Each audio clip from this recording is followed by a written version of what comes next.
Well, you know what? I made a lot of video training, hours and thousands of hours of video training over the years, and I'm actually really enjoying this training module. I hope you're enjoying it as well.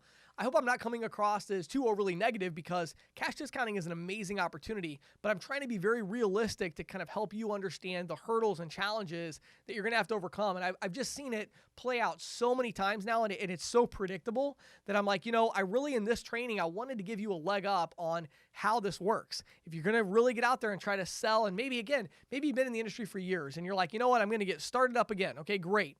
Number one, take action, right? You got to take action. Number two, you got to get people interested. Number three, you got to get people to tell you no so that, number four, you can get people to tell you yes, right? Then you got to make sure you know your paperwork process and get all that paperwork stuff, ironed out, right? You got to understand that prospecting math so that you can keep growing and keep prospecting even as you try to get branching out and get more creative with it, right?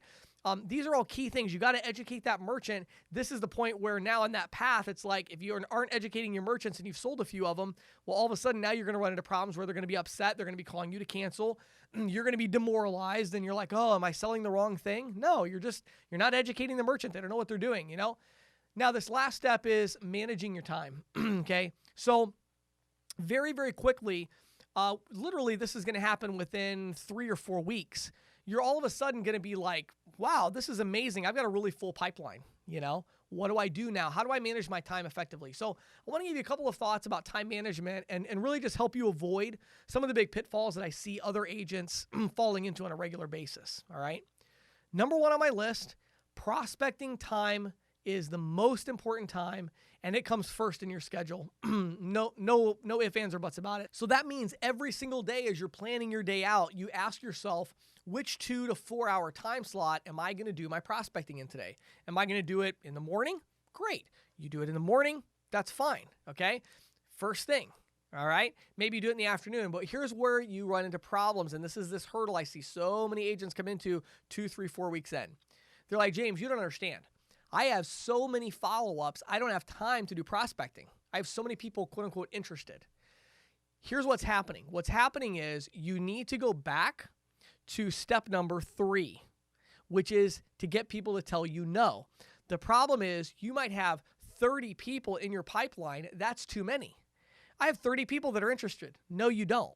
You have 30 people that haven't given you a yes or a no yet. That doesn't mean that they're interested. Most of those 30 people are actually not interested. In fact, the vast majority are not interested. What happened is they don't want to make you feel bad, so they didn't give you an answer yes or no. You didn't push it, so you didn't get a yes or no. Now your time is filled spinning your wheels with these people that are really not that interested. If they were that interested, they would have already said yes. So stop spinning your wheels in the mud. Go back to each of them, call them up, whatever you need to do, get a yes or a no, get a decision, and then move on. Okay, so prospecting time comes first. If you're like, wow, I'm so busy, I can't go prospecting, you're too busy. Prospecting is the thing, not how many people are interested, not how many sales did you make. That's another mistake I see. Salespeople all the time. You won't believe it, James. I got 6 sales this week. And I'm like, wow, congratulations. That's amazing. How much prospecting did you do this week? Oh, I wasn't able to do any prospecting. I was so busy closing these deals. I talked to them the next week. Guess what happened? They didn't close any deals. So the net effect was actually they closed 3 deals a week.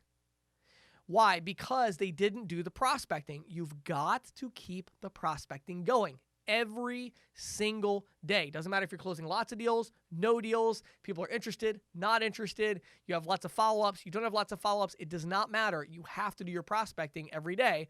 And so that's the first key to the time management. And again, if you're getting overloaded, go back to step number 3 and get people to give you a decision, yes or no, because you're not closing hard enough, and that's why your pipeline is too full. All right? Now, beyond that, the second big tip I want to give you, so prospecting time comes first.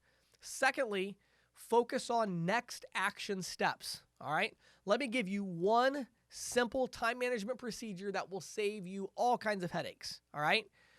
Here's what you do. Every single time that you are done speaking with a merchant, on the phone, in person, doesn't matter. Every single time you are done talking to a merchant, pause for just a few minutes and ask yourself a very simple question.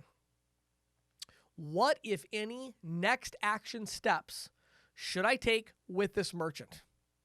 So you might say, you know what? They're not interested. There really isn't a next step, okay? pause for a second and remove them from your life. Okay? Don't follow up again. Don't leave them in your pipeline. Get rid of them. They are closed, lost. They're not interested. If there's no next action step, if you're like, I don't know when I would come back again, but I think I'll leave them in my pipeline in case they call me. You know what? If they call you, you can worry about that later because that's not going to happen. All right? Just don't worry about it. If there's no next action step, get them out of your pipeline. They don't exist anymore. All right?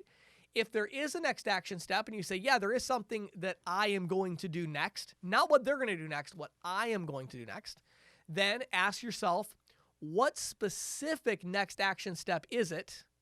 What exactly am I going to be doing? And when am I going to do it?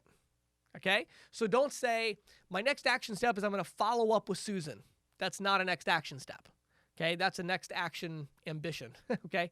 A next action step is, on Tuesday at 2 p.m., I'm going to call Susan to talk about her current processing relationship.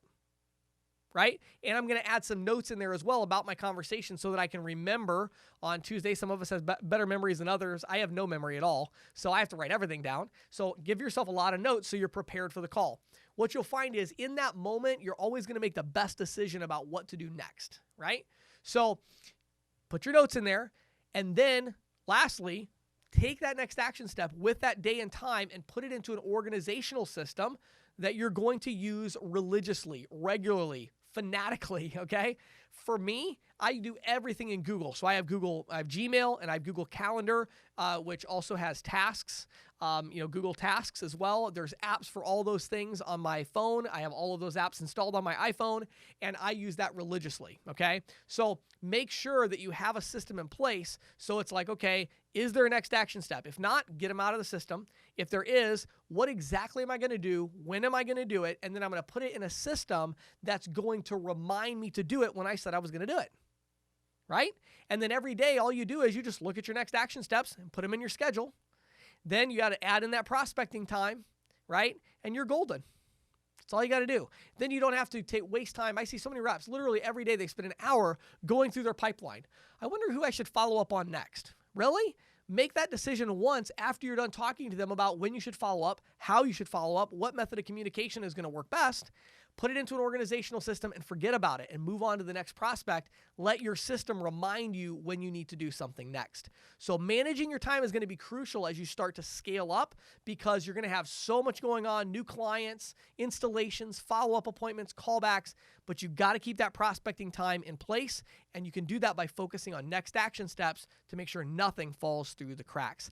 Boy, I really enjoyed making this training module. I hope you enjoyed the content, and I wish you tremendous success as you're out there selling cash discounting. This is a tremendous, huge opportunity. Go through the training several times if you need to, but please take advantage of this amazing opportunity. If you know how to sell, this is the thing that you want to do to make the most money possible, and I wish you tremendous success as you do it.